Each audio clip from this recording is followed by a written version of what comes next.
Bienvenidos a Entre Sesiones. Les recuerdo que este es un encuentro entre terapeutas, coaches y cualquier otro tipo de personas que nos vincula este servicio para ayudar a la gente en el bienestar emocional, en el bienestar psíquico, en el bienestar espiritual.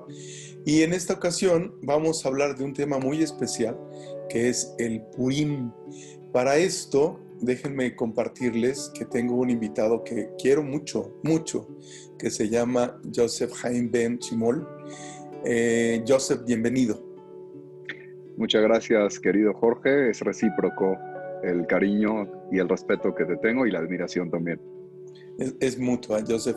Para aquellos que están viendo por primera vez a Joseph en esta plataforma, les voy a decir que él es licenciado en educación. Él es un maestro en terapia individual y de pareja. Es rabino y cantor en la comunidad de Monte Sinaí. Y hoy, en esta ocasión, me siento muy contento por la generosidad de Joseph, porque yo sé que él anda en mil cosas, al igual que muchos de las terapeutas en pandemia, y aceptó venir a platicar de este tema que en unos días ocupará mucho a gran parte de la comunidad judía en el mundo y personas que nos colamos a tratar de entender otras costumbres, tradiciones y leyes de otras religiones y filosofías. Joseph, bienvenido. Me gustaría que empezáramos porque nos ayudaras a entender qué es el Purim.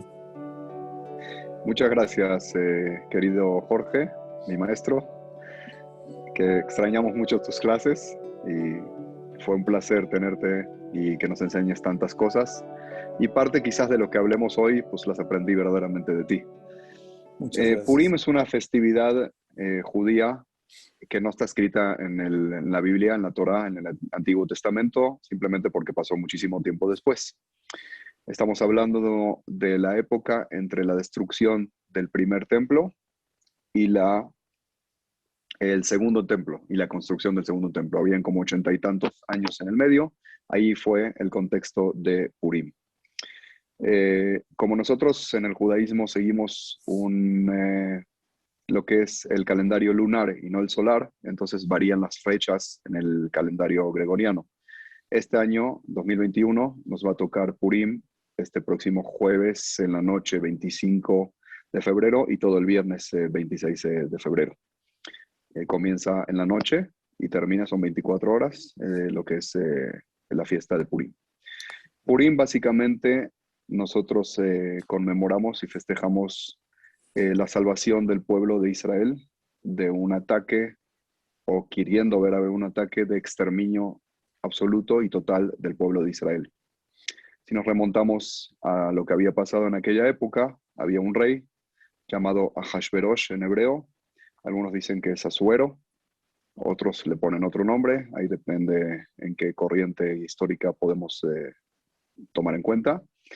Y él tenía absolutamente a toda la población judía en sus manos, ya que él tenía 127 países o provincias, como decirlo, había conquistado al gran imperio babilónico y de esa manera él se había hecho un gran territorio tenía con él y todos los judíos prácticamente vivían en su territorio.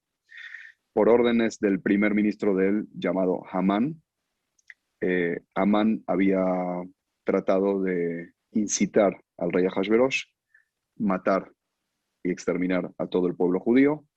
Podríamos decir una especie de Hitler, ¿no? De ese tiempo. Wow. Y al final se salva el pueblo de Israel a través de un personaje femenino llamado Esther. Esto es prácticamente Purim y lo conmemoramos agradeciéndole a Dios que hoy en día estamos vivos justamente por eso, por esa escena. Si no fuera por eso, el pueblo judío hoy en día no existiría. Mencionaste este personaje, Esther, que a mí en lo personal son personajes que me atraen muchísimo. Como bien sabes, esta parte de las figuras arquetipales que nos demuestran la presencia femenina, pero con la energía masculina del Animus, nos enseñan muchísimo de lo que significa el desarrollo de una mujer, pero a nivel de inconsciente colectivo también es un poquito hacer las paces y encontrar el equilibrio entre un mundo que quiere ser destruido y un mundo que quiere amar y conectarse. Y a mí me parece que Esther es un personaje fundamental de de las tradiciones, de las historias, de las leyes que vale la pena conocer.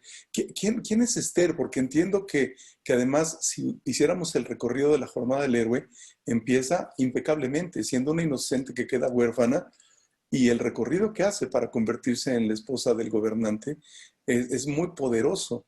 Y eso implica la salvación o el evitar que se diera esta matanza de la comunidad judía. ¿Quién es Esther? Es exactamente como lo describes. El viaje del héroe es la figura típica de Esther. Yo como hombre me identifico con el ánima de Esther y quisiera verdaderamente llegar a ese viaje completo. A mis pacientes femeninas justamente yo las trato de incitar para que averigüen y para que tomen justamente lo que es esta figura arquetípica de Esther y que agarren fuerza femenina. Y esto, como bien dices, es tanto para mujeres como para hombres, esta figura arquetípica que es Esther. Esther verdaderamente era huérfana, no tenía ni papá ni mamá. Ella vivía con un tío. Algunos dicen que es primo, pero la versión es de un tío que la toma como una hija, que la ayuda, que la guía desde el principio, desde niña. Y lo interesante y lo más hermoso de esta figura que es Esther, que no se queda en la figura arquetípica del huérfano, sino ella sale de ahí y hace un viaje hasta llegar a ser la esposa del gran rey Ahasverosh. Esta mujer en cualquier momento podría llegar a caer en toda clase de problemas que podría llegar a tener cualquier persona que está viviendo una situación así, y no cae en lo que es la parte de inferioridad, una mujer segura de sí misma, saliéndose de lo huérfano, como digo, y luchando por sí misma. Y vemos en toda su historia cómo era una mujer con total autoestima, con mucha seguridad, y logró llegar a salvar a todo un pueblo. Lo vemos en cada momento y momento. Incluso tenemos una situación donde ella arriesga la vida por el pueblo. O sea, estamos hablando verdaderamente de un tipo del viaje del héroe impresionante, cosa por cosa. Fíjate bien que hay varias escenas. Por ejemplo, el nombre Esther. El nombre Esther, los sabios en el Talmud lo traen como lo que es la palabra oculto, ya que representa toda la parte oculta y toda la parte cuando Dios ayuda al hombre de manera oculta y que a veces no vemos la mano divina y una persona lo debe descubrir. Justamente nosotros en Purim vamos a leer lo que es una Megilat Esther, que es uno de los preceptos de Purim, leer lo que es todo este texto. Y Megilat significa un rollo, o sea, estamos hablando de varios capítulos, que si agarras verdaderamente capítulo por capítulo, no ves nada especial. Son cosas que pasan normales, sí, pero cuando tú hilas, tú juntas, unes todos los capítulos y lo lees, te das cuenta de la mano divina. Pero pasaron todas esas historias en varios años, aproximadamente 10 años, en toda la historia desde el principio hasta el final. No pasaron en 2 días, en 5 días, en una semana. Es mucho tiempo como para poder reflexionar. Y eso es lo que un ser humano debe ver, su propia historia, su propia Megilá, le decimos, su propia historia, cómo la mano divina te va ayudando a ser mejor persona. Y eso es lo que, por eso lo leemos justamente completo. Entonces, esta Esther, por ejemplo, tenemos una escena donde ella, con su autoestima que tiene, eh, logra convertirse en lo que es la esposa del rey Ahasverosh. Lo que había pasado básicamente era que Ahasverosh y toda su gente eran personas, pues con respeto a todos, muy machistas. Eran muy machistas. De hecho, por tradición sabemos que Ahasverosh no tenía linaje real. Era una persona de que no correspondía al linaje. La sangre real verdaderamente la tenía su esposa, que se llamaba Vasti o Vashti en hebreo, que era bisnieta de Nabucodonosor. Que Nabucodonosor tenía un hijo, Morduk, ¿no? Tenía un nieto llamado Baltasar de Babilonia, y la hija de Baltasar a los 12 años, que fue derrocado por Ciro, Ciro la toma a ella y la protege, y luego se casa con él, con este Hashverosh, que hay quienes dicen que era el hijo de un tal Koresh, que Koresh, hay dos versiones, algunos que dicen de que Koresh era el, eh, el yerno de este Ciro, y hay otros que dicen que no tenía nada que ver con el linaje. Él cuando conquista, cuando conquista lo que es el imperio de Babel, él entonces toma como esposa a Vashti, y había un problema de autoestima y de falta de seguridad de Hashverosh.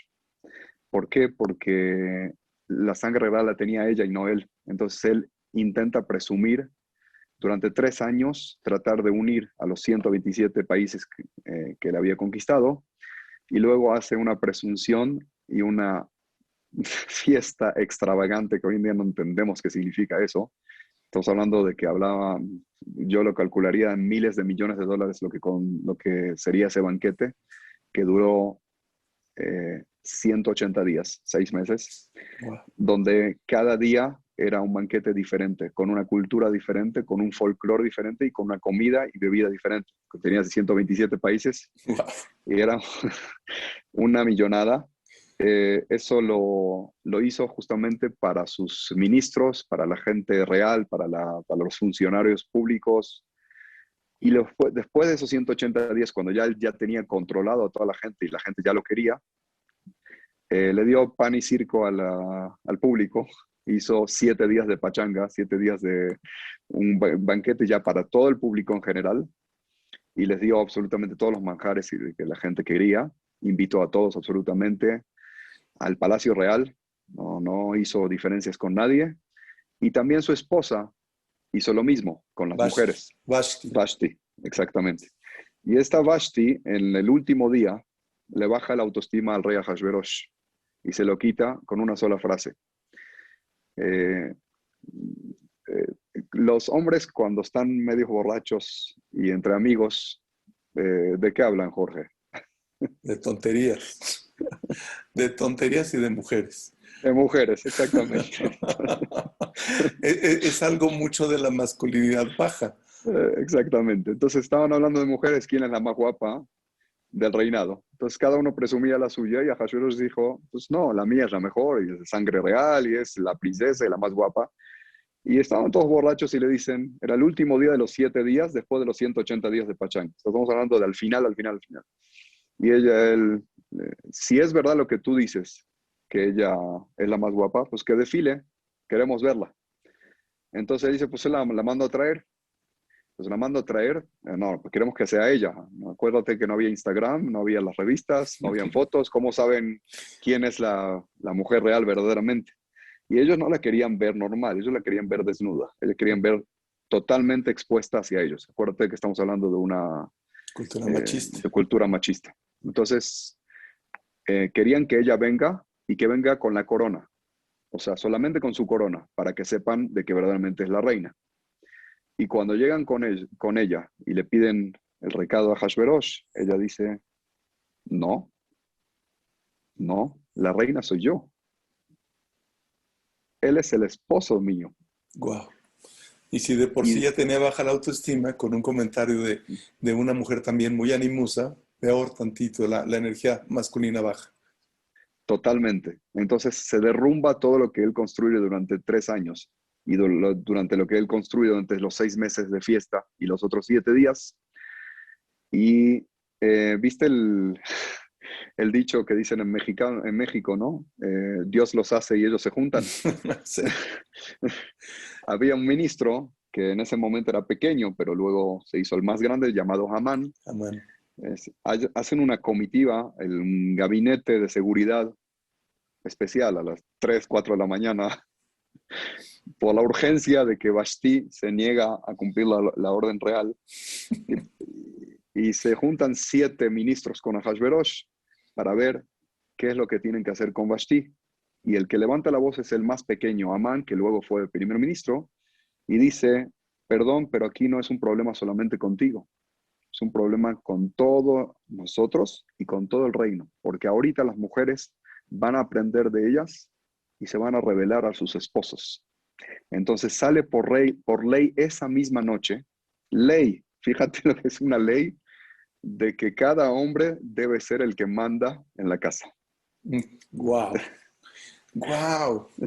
O sea, imagínate el choque de la energía del gobernante, de este arquetipo que todo quiere que se mantenga, que esté estable, que las leyes se cumplan, a una costa de la parte femenina, que sería la parte del amor. Y, Exactamente. y Y sí, lo que, logran crear esa ley, sí la logran. sí la logran sí, crear. Y lo que a mí me dice hoy, 2021, ya después con un poquito de estudios de psicología, podemos entender y ver que los hombres verdaderamente tenían el autoestima en el piso, porque necesitaban una ley. Y es lo que sabemos hoy en día, ¿no? Cuando una persona quiere imponer, gritar, derrocar, ¿no? Es porque verdaderamente, si necesitas eso, es porque verdaderamente dentro de tuyo te sientes vacío, te sientes sin fuerzas. Sí, Y lo que veo, Jung en sus escritos, fíjate que opone mucho al arquetipo del amor, que lo simboliza mucho con el niño inocente, al gobernante, al rey, que trata de imponer por fuerza de la razón. Y entonces las dos fuerzas psicológicas que se están enfrentando aquí son el poder contra el amor.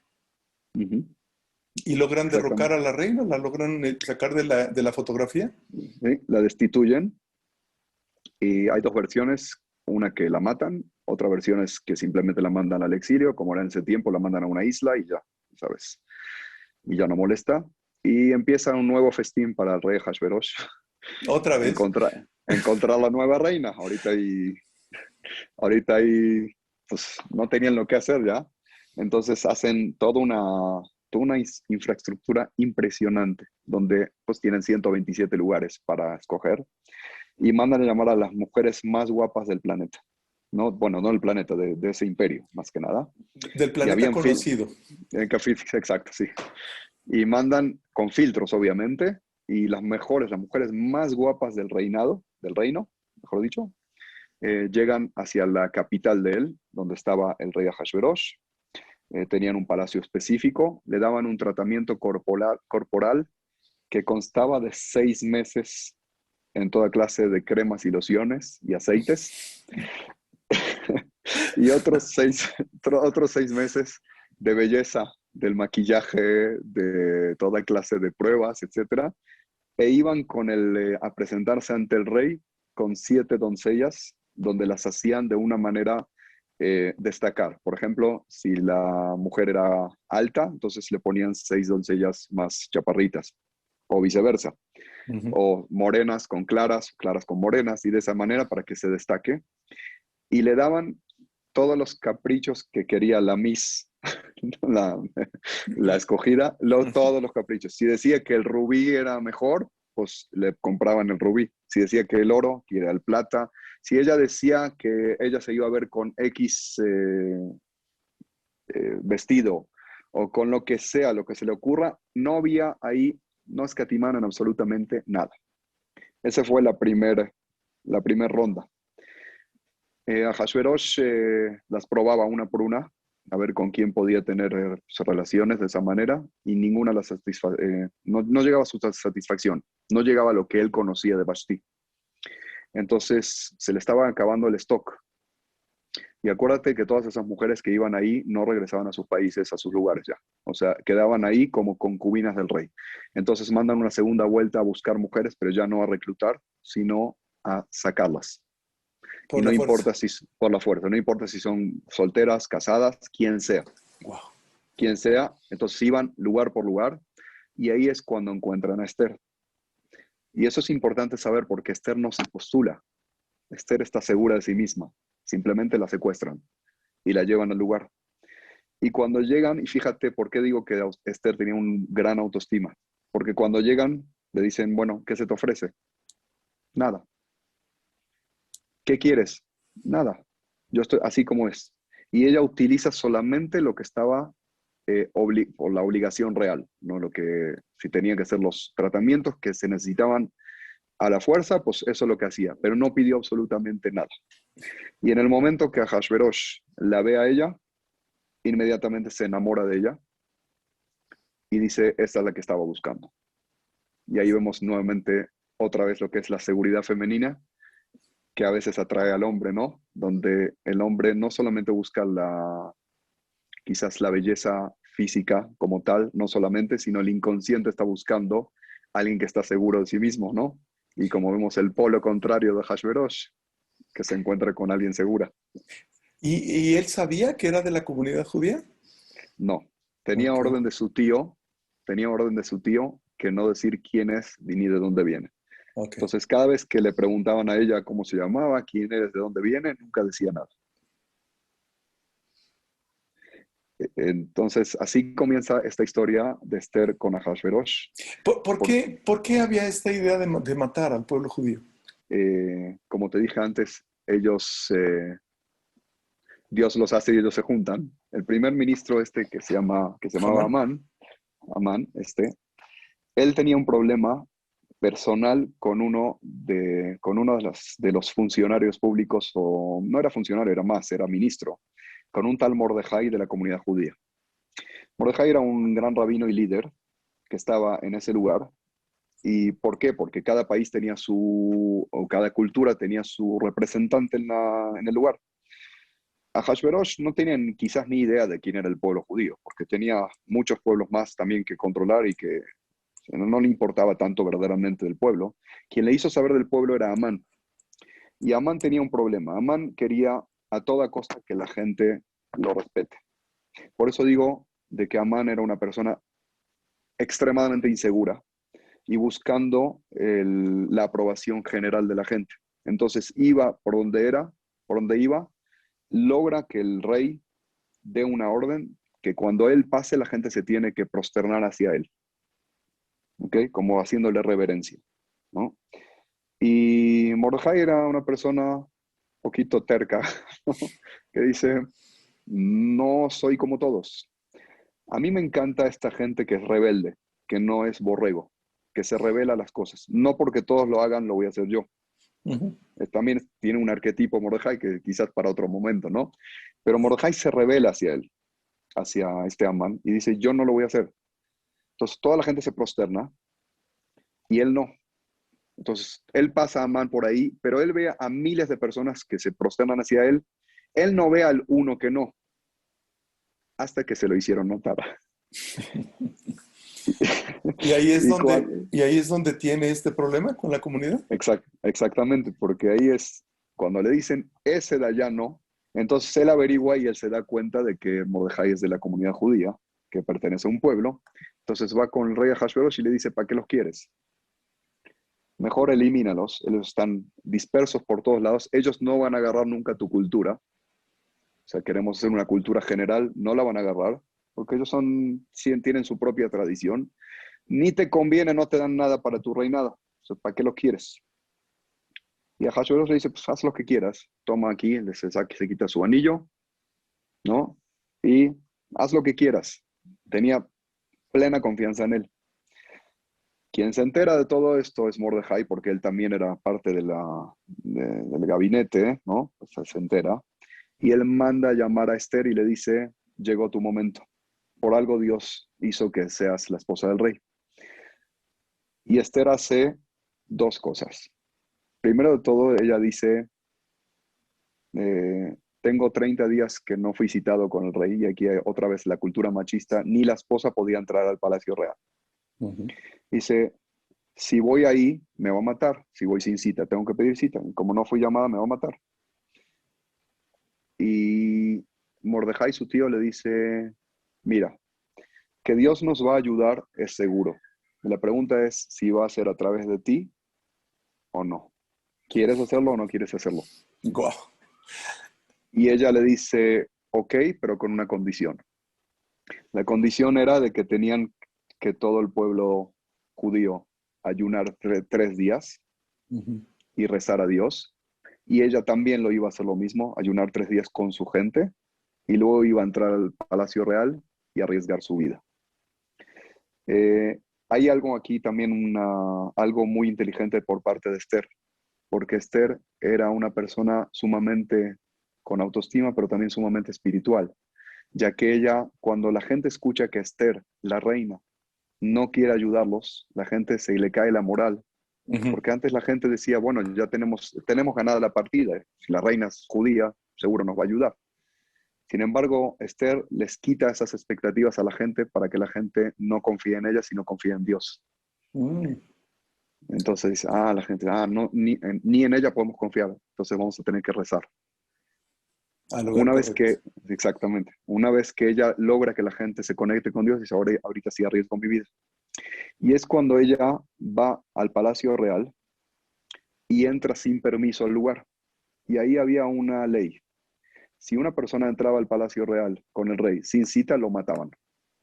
A menos que el rey indulte a esa persona y el indulto constaba de que él extienda un cetro de oro que él tenía y de esa manera le perdona la vida a la persona. Entonces, si le perdona la vida a Esther, pues podían seguir. Si no, pues iba a morir también Esther y ya se acababa, se acababa la forma de cómo salvar al pueblo judío. Lo que había pasado es verdaderamente que así fue, que ella arriesga su vida por el pueblo y el rey, que hace mucho que no la veía, en ese momento tiene un gran, de alguna manera la extrañaba y la indulta, entregándole el cetro de oro, ella lo toca y le dice, ¿qué es lo que quieres, mi reina Esther? Y ella le dice, quisiera hacer un banquete especial, hace mucho que no te veo, pero quisiera también que vengas con Amán a mi banquete, pues hace mucho que no nos vemos. Y por eso digo que Esther era muy, muy inteligente, ¿eh? Y logra empezar a levantar sospechas al rey, porque el rey empieza a pensar y dice, a ver, ¿qué es lo que está pasando? ¿Cómo puede ser de que Esther, después de tanto tiempo, me invite a mí, invite a Amán? ¿Qué es lo que quiere? Pero dice, bueno, quizás, no sé, algo. Van al banquete y lo único que hace Esther con esa noche es coquetear con Amán delante del rey, para que el rey empiece a sospechar. Y Provocar su dice, ¿qué es lo enojo. Sí, exacto. ¿Qué es lo que quieres Esther en la mitad del banquete? Le dice, la verdad, quisiera pedirte algo, pero quisiera otro banquete más, también con Amán. Mañana en la noche y mañana te digo lo que quiero. No, bueno. Más celos todavía. Exacto. Entonces, en la noche pasan dos cosas. Por un lado, el rey no puede dormir en esa noche, ¿ok? Y por otro lado, Amán estaba muy contento y llega a su casa, ¿no? Queriendo a ver qué va a pasar, qué hacer con aquel Mordejai y con todo ese pueblo, ¿no? Porque estaba muy enojado por todo lo que había pasado, que habíamos contado antes. El rey no duerme, Amán, por otro lado, Feliz. está feliz, ¿no? Pero al otro día, él lo que había hecho era, su esposa de Amán con su gente le habían dicho, eh, lo que sería mejor sería colgar a Mordejai en pues lo que era ¿cómo se diría? Un tronco, ¿no? De un Ujú. árbol, una viga grande, que Ok. toda la ciudad lo vea. Ujú. Entonces esa noche él estaba trabajando durante toda la noche con su gente creando eso, imagínate en el Zócalo, ¿no? Que se vea directamente del palacio para colgar a su enemigo, a su archienemigo, ya tenía todo el rey, de parte del rey, y estaba muy alterado, ¿no? Y en esa misma noche también, por el otro lado, como el rey no estaba dormido, entonces le pide a su gente que le traigan las crónicas que lo que había pasado en su reino. Resulta que en su reino, unos años antes, lo que había pasado era que dos personas lo querían envenenar y matar. Estas dos personas, al parecer, eran primos ¿ok? O sea, que querían reclamar la De sangre acuerdo. real y lo querían exactamente. Y sin querer, o sea, sin que nadie sepa, querían matarlo y agarrar el trono. Entonces, ellos estaban tramando, hablando en otro idioma, y Mordejai había escuchado la conversación en otro idioma, y Mordejai conocía ese idioma, y va y se lo cuenta al rey y le salva la vida. Entonces lo escriben en las crónicas que Mordejai le salva la vida al rey. Entonces, está Hashverosh esa noche escuchando esta historia, y está escrito en las crónicas qué le dimos a cambio hasta Mordejai. No, no le dimos nada absolutamente. Ah, ok, fíjate, pues se la debemos. 6 de la mañana, ¿no? Madrugada. Por el otro lado, Amán no había dormido toda la noche, ¿no? Y tocan la puerta en el palacio. Entonces pregunta a Hashverosh, ¿quién es a esta hora? Están acostumbrados a pararse tarde, ¿no? Dice, está Amán afuera. Pues que entre. Y apenas entra Amán, que él iba a venir para decir la historia con Mordejai y todo, le dice, ¿tú qué harías? Le dice a Hashverosh, con una persona que el rey verdaderamente lo quiere honrar. ¿Qué harías? Y Amán piensa, no ¿Qué sabe la habla de? historia. O sea, pues, a mí, es a mí. Entonces dice, yo lo que haría es ponerle la sotana del rey, la corona del rey, y que lo paseen por toda la ciudad con el caballo del rey, ¿no? Y que alguien lo vocee así fuerte y diga, esta es una persona que el rey lo quiere honrar. En ese momento a Hashverosh le cae el 20 y dice, ah, ahora me quiere quitar a mi esposa, Y quiere ¿no? poner otro rey. No, y él quiere ser el rey. Pues, o sea, se le quiere conquistar, ¿ok? Se calla la boca, pero le dice, lo que acabas de decir se lo vas a hacer a Mordejai porque se la debo. Y la historia se da vuelta ahí en ese momento, porque Amán no puede creer lo que está pasando y tiene que llevar a Mordejai vestido de rey por todos Ah, los lugares, por toda la ciudad, vocearlo, y él lo tiene que hacer lo mismo. Y ahí pasan varias escenas, ¿no? Muchas escenas, porque no es el momento ahorita. ujú. Y en la noche él está enojado cuando llega a su casa, pero lo vienen a llevar al segundo banquete. Y cuando vienen al segundo banquete, eh, le pregunta a Hashverosh, a su esposa Esther, a la reina, pues, ¿qué es lo que se ofrece? Y dice, lo que pasa es que nos quieren aniquilar a mí y a mi pueblo. ¿Quién te quiere aniquilar? Ama. Este malvado. Entonces Hashverosh sale de ese momento con mucha ira, con mucha furia, porque ya la venía guardado de antes, de todo lo que había pasado, y se va afuera, y Amán se arrodilla hacia Esther en la cama, o sea, en el sillón, en el sofá, y cuando entra Hashverosh nuevamente, pues no es lo que parece, ¿no? Pero ve la escena Piensa que como le que está piensa, oh, seduciendo. exactamente. Le dice, ¿también quieres conquistar a mi esposa dentro de mi casa? Inseguro, con el riesgo de que esté conspirando para el reino. Y ahora la Exact, esposa, no, bueno. exactamente. Entonces en ese momento donde le dicen, eh, lo manda a matar a Amán, ¿no? Pues, el pueblo judío se salva y matan a a las personas que estaban tramando con Amán, las personas que pues, de alguna manera querían aniquilar al pueblo judío, solamente a ellos, no a todos, ¿no? Solamente a ciertas personas que se las tenían identificadas, y de esa manera salva Esther a todo el pueblo judío. Increíble la historia, Joseph, y ahora entiendo un poquito más qué es lo que van a celebrar en esta ocasión, porque con todo lo que nos has contado, eso explica un poquito las costumbres, las tradiciones y las leyes. Vamos a darle una repasadita rápida. Entiendo que en el Purim ustedes hacen este recuento de la historia. Exactamente, leemos toda la historia completa, escrita sobre un pergamino en hebreo. De hecho, justamente en lo que es la Megilá, está escrito que se podría escribir en cualquier idioma que se entienda. Hoy en día ya no se acostumbra, pero verdaderamente el mensaje es que todos puedan entender la historia completa, y más que nada lo que te había dicho antes, leerla completa y saber que hay un Dios que te ayuda, que te guía en cada momento, aunque no lo veas. Si ves capítulo por capítulo, a veces no lo vemos, pero cuando vemos nuestra historia completa entendemos cómo Dios nos guía y nos ayuda en cada momento. Yo siempre le digo a la gente que nuestro reto es leer la Megilá propia, entender lo que pasa. Cuando nosotros vemos cierta escena nos enojamos con Dios, nos enojamos con la vida y tenemos que saber que somos parte de un todo, ¿no? Y en la psicología junguiana nos enseña mucho ese el tema, que somos parte de un plan, parte de un todo, somos parte de algo más grande y a veces vemos solamente una escena de una película en vez de ver la película completa. Y la Megilá nos dice, nos invita a ver la película completa y a veces a imaginarte cómo podría llegar, ¿no? Porque estamos en la mitad de la vida y quién sabe. Nosotros siempre nos arrepentimos de pensar, híjole, ¿por qué Dios me hizo hace 20 años algo?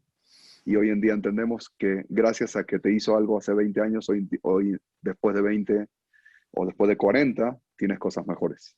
Maravilloso.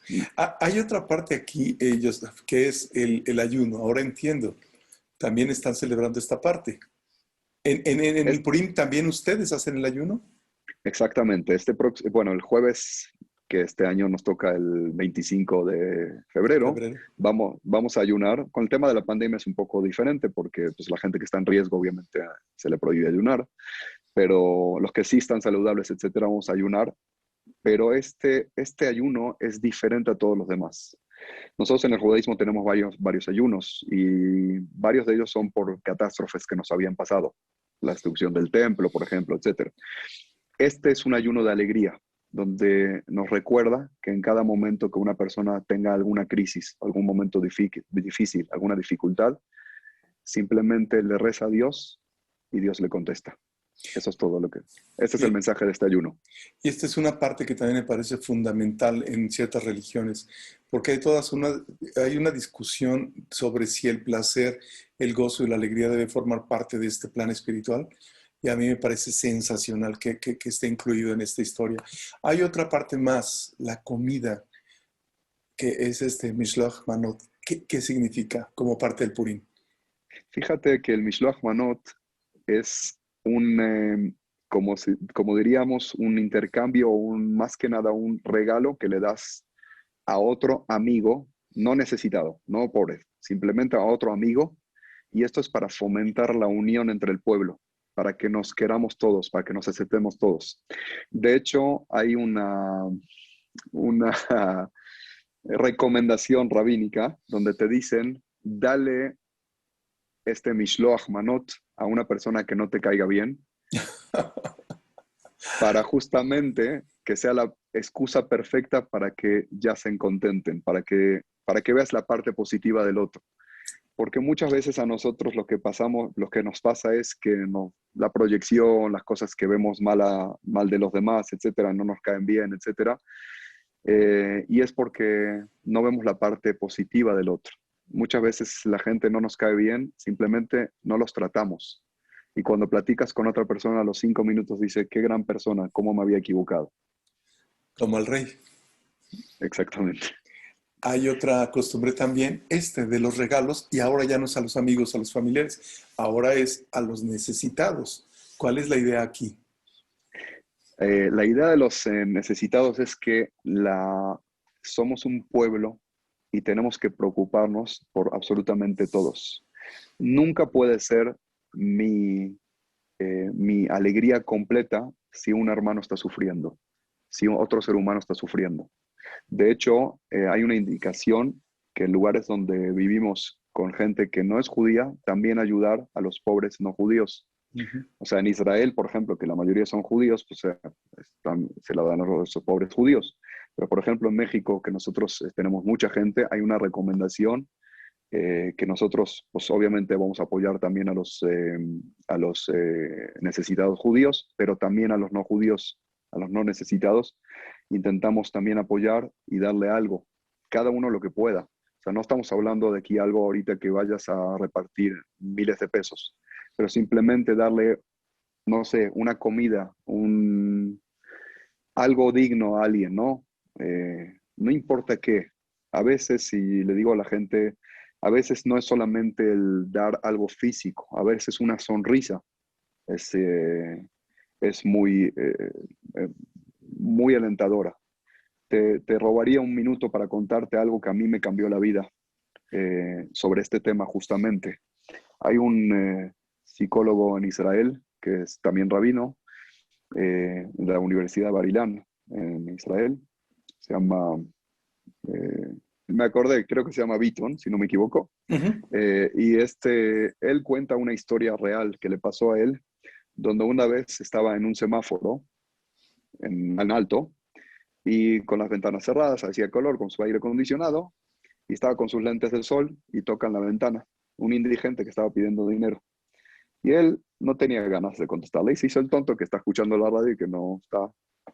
Pero este señor le toca y le toca y le toca y le toca. Y terco como él no dejó de tocar hasta que se cansa, se quita los lentes y abre la ventana y le dice, ¿no entiendes que no te quiero dar? Le dice, sí, eso ya lo había entendido. Pero le dice, no soy digno solamente que me mires. Wow, ¿Por qué me ignoras? wow. Dime, solamente salúdame, solamente dame una Una sonrisa. sonrisa. Con eso me basta.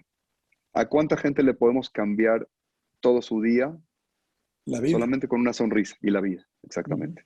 Y es Claro. gratis y es a cualquiera. Pues es un buen consejo, no solamente en Purim, sino en nuestra vida cotidiana. En cualquier momento, exactamente. Esta fiesta, o no sé si le llaman fiesta, celebración, pero me parece interesante porque no deja también de recordar toda la historia que nos contaste. Pero ¿cómo es este banquete en Purim? ¿Qué hacen? El Mishte, que significa banquete, es una celebración que hacemos con los familiares, con los amigos, con la gente que queremos y festejamos y hacemos una comida rica porque al fin y al cabo el ser humano también vivimos en un plan físico, entonces la comida es parte esencial de todos nosotros y cuando una persona come, disfruta y lo que queremos es también es la parte espiritual, que es la parte que dijimos antes, las tres otras cosas, pero también lo físico es importante y darle al cuerpo lo que necesita y tener unos placeres, un placer y es un momento donde sí se permite no hacer dieta, sí se permite comer frituras, ¿no? Pero bueno, no, sin ponerse en riesgo. Hay una recomendación de beber, obviamente con medida, no emborracharse y y ponerse en riesgo, eso no. Pero sí estar feliz y cada uno lo que quiera y se escogen, ¿no? Los que les gusta pues la carne, los que les gusta el vino, los que les gusta el tequila aquí en México, los que les gusta el whisky, o lo que les guste. A mí en lo particular yo no tomo alcohol, pero sí festejar una comida digna con los seres más queridos. Obviamente en la pandemia tenemos que cuidarnos y cada uno solamente en su casa con su familia nuclear, obviamente. Y parte también de lo divertido, aunque para jamás no será divertido, hay unas galletitas que me gustaría que me explicaras, que se llaman así, Osnei Haman. Sí, Oznei Amán. Oznei Amán significa las orejas de Amán, literal. Por tradición se sabe que Amán tenía unas orejas un poco raras, no como las que nosotros tenemos así, sino que tenían como un triángulo, Ok, ¿ok? Era como un triángulo y hoy en día las cocinan, bueno, las hornean de esa manera, donde pues agarran la masa y la hacen de un triángulo y le ponen un relleno, relleno de lo que sea, mermelada o lo que sea, como digo, pero hay muchos que le usan amapola negra, ¿no? Para que se parezca como la cera.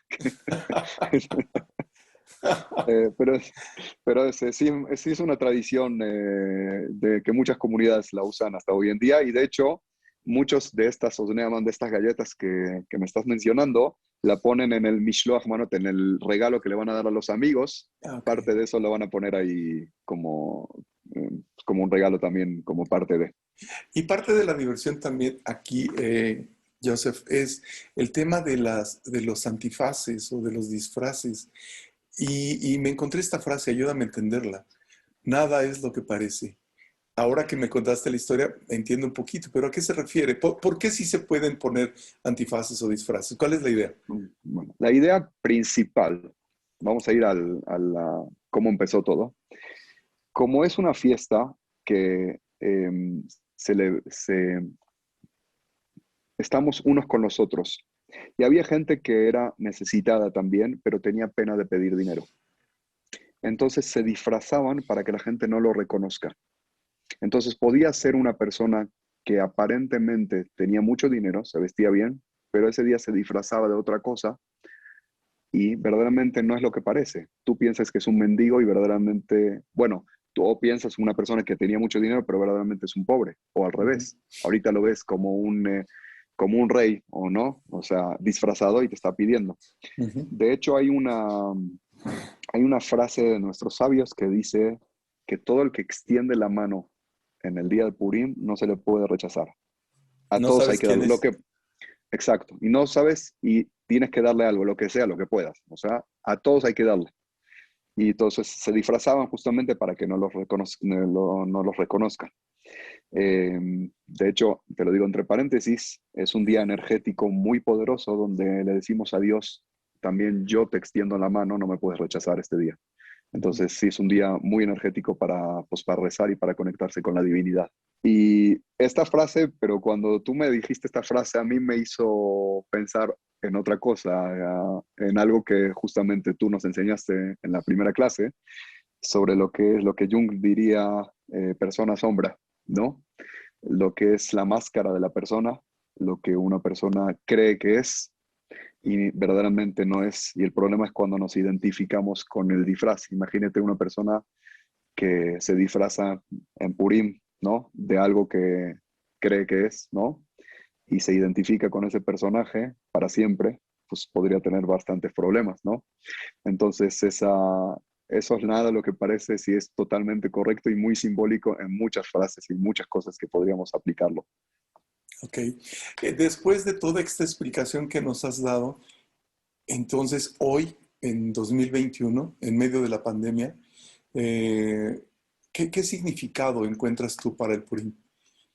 ¿Qué te gustaría que la gente se llevara después de esta historia? Que además la contaste de una manera hermosa. Hoy me tuviste verdaderamente muy callado mucho tiempo, pero está llena de símbolos, está lleno de significados y la presencia, sin lugar a dudas, de estar muy potente, muy poderosa, la masculinidad muy bajita del rey, de la gente alrededor de él. Una vez más, el lío para la comunidad judía de verse en peligro, de ser exterminado y todo esto. ¿Cuál, más allá de la fiesta, del banquete, de lo festivo, de tal vez la comida, la bebida, qué es lo que hay en el Purim para este 2021? Yo diría que quizás estamos viviendo una situación muy difícil, ¿no? Una pandemia de mucho tiempo, ya pasó mucho tiempo y el fin se ve a lo lejos, pero todavía no nos llegó. Estamos sufriendo mucho y quizás llegó el momento de que el mensaje de nosotros es regresar hacia conectarnos con lo que es la parte femenina, de saber verdaderamente quiénes somos, no buscar las cosas afuera, sino buscarlas adentro, como Esther. Buscar verdaderamente quiénes somos, con qué estamos, qué es lo principal en la vida. Buscar dentro de nosotros, buscar que las personas que más queremos están al lado de nosotros, no están afuera. Eh, no están en el Instagram, en el like, no están en el cuántos likes tengo, están dentro de mí, están dentro de recon- eh, reconciliarse con uno mismo, ¿no?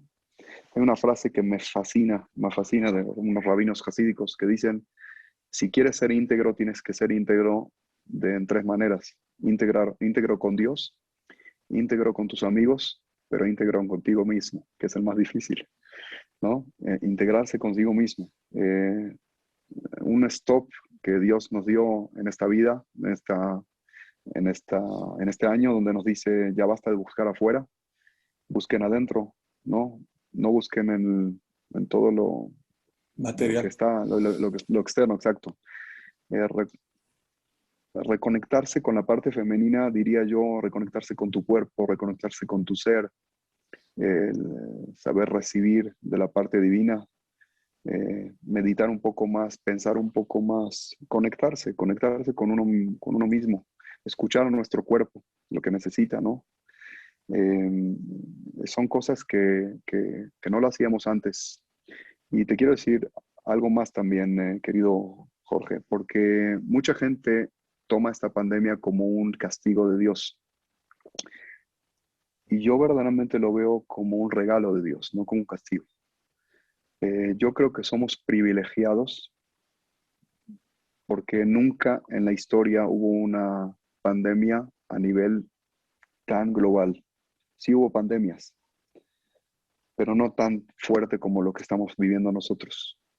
Y Dios nos escogió a nosotros, a nuestra generación, justamente para ese aprendizaje y no escogió a nadie más, sino a nosotros. Entonces es algo maravilloso que nosotros tenemos ese privilegio de vivirlo. Pero ahí está el libre albedrío y ojalá que aprendamos el mensaje y no lo desaprovechemos, porque a veces podemos pasar todo y no hacer absolutamente nada. Por Ojalá que supuesto. podamos aprender el mensaje. Por supuesto. Y yo te diría que es un poquito el aprendizaje que yo tuve después de haber padecido el COVID a partir del 21 22 de diciembre y que ahorita todavía tengo un poco de secuelas, pero en los peores momentos lo único que me sostenía era este pensamiento de Dios, de la unidad, de lo que realmente somos y el amor de mi familia. Y por supuesto, empezar a reencontrar a los amigos. Y no tienes idea el placer que me da, el amor que me da de ver a gente como tú y volver a conectar. Y hablando de eso, antes de que te me vayas, yo quisiera hacer un compromiso contigo, que sé que lo vas a hacer porque eres muy generoso. Estoy por iniciar un taller en donde voy a iniciar todo un recorrido por los arquetipos, pero no solamente los arquetipos junguianos para empezar, sino también la jornada del héroe desde Carol Pearson, pero eso no tiene nada que ver con la jornada femenina. Y voy a hacer un apartado para narrar toda la historia de los arquetipos femeninos, la madre, la amazona, la compañera y la sabia, y relacionado con algunos aspectos de budismo para finalmente acabar con el mito personal y el arquetipo que te rige desde la energía femenina. En la cultura judía, en las tradiciones judías, hay mujeres muy poderosas.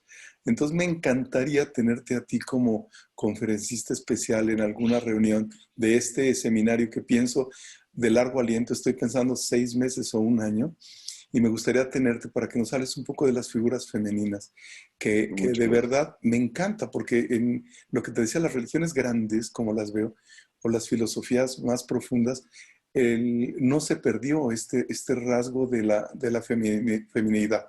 La energía femenina no solamente reside en los cuerpos de las mujeres, en los hombres es todo un trabajo que tenemos que realizar para equilibrarnos. Y si lo vemos reflejado un poco en el mundo físico, lo que nos ha llevado a donde estamos parados son estas culturas patriarcales. Yo creo que hoy más que nunca es urgente reconectar con esta energía femenina, reconectar con el amor, reconectar con las relaciones, con los amigos y hacerlo. Entonces la invitación está hecha. No me puedes decir que no, pero me encantará tenerte para que hables de estas figuras femeninas desde la religión judía. Con muchísimo gusto cuenta conmigo y seguramente con mi querido amigo Nisim. Me encantará Entonces, tenerlos. con mucho gusto y lo que se ofrezca, estamos al servicio de todos. Los quiero, te quiero mucho a ti, quiero mucho a mis colegas, a mis amigos, a mis amigas y a toda la gente que nos acompaña y que seguramente va a ver esta entrevista. Pues les agradezco que me hayan escuchado y eh, hasta este momento también. Una persona me preguntó, eh, ¿qué crees que la gente espera que tenga un rabino? Así me preguntó. Y yo pensé y le dije, un reloj, porque empezamos a hablar y no acabamos.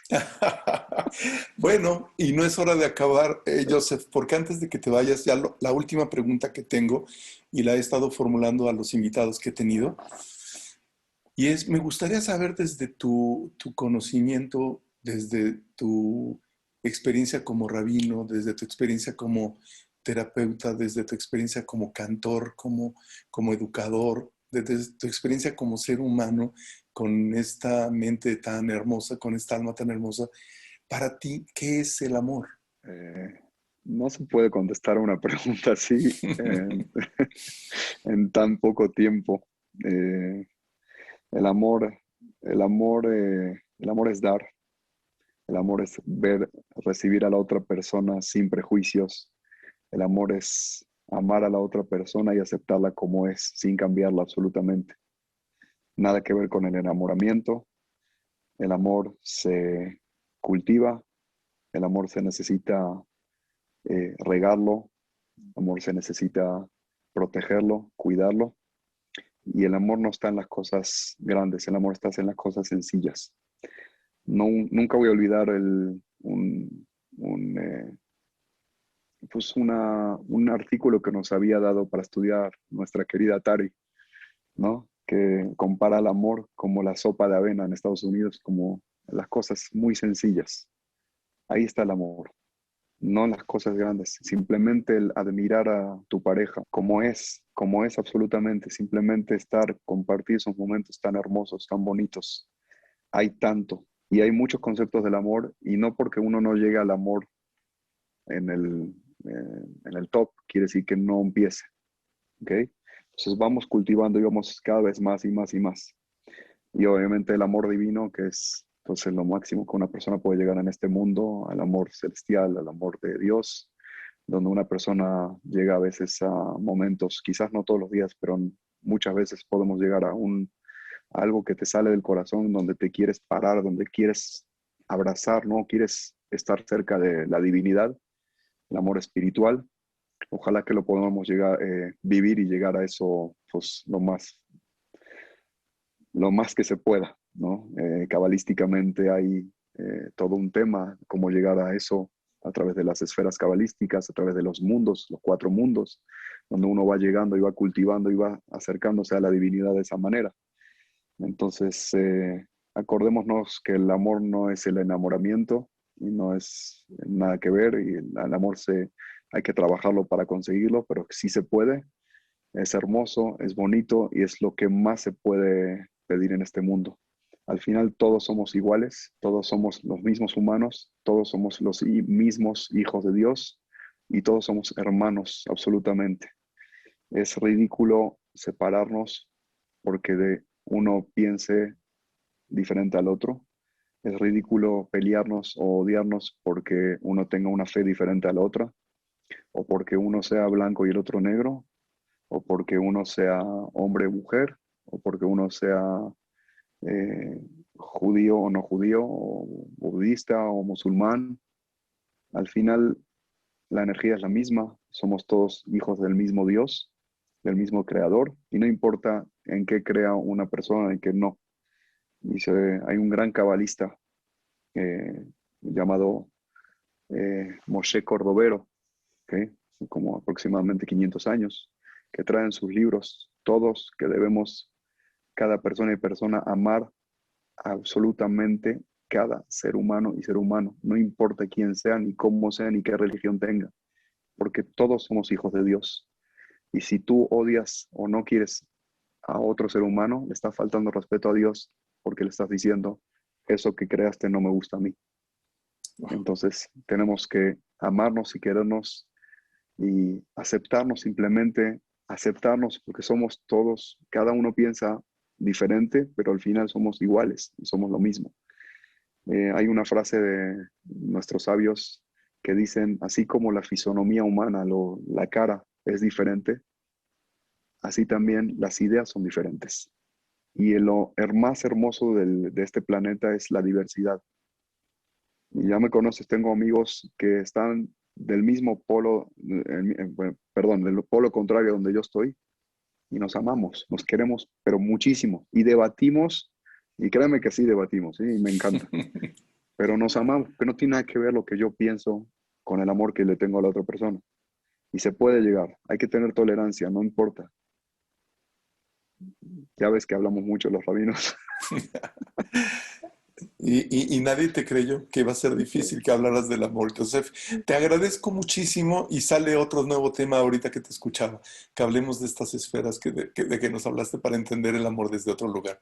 Entiendo que era muy apretado el resumen que te pedía, pero desde el corazón te agradezco muchísimo la plática que hoy nos compartiste y espero que nos veamos pronto de nuevo entre sesiones. Gracias, Joseph. Gracias, Jorge, gracias por la oportunidad.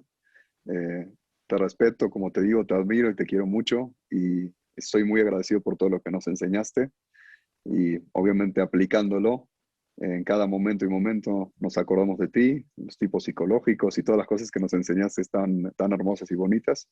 Y bueno, les agradezco también a tus televidentes y a la gente que te sigue. Eh, gracias por también darme ese espacio en sus vidas y ser parte de ustedes. Un También los abrazo. quiero y los amo a todos también. Un abrazo, Joseph. Nos vemos prontísimo. Gracias, Jorge.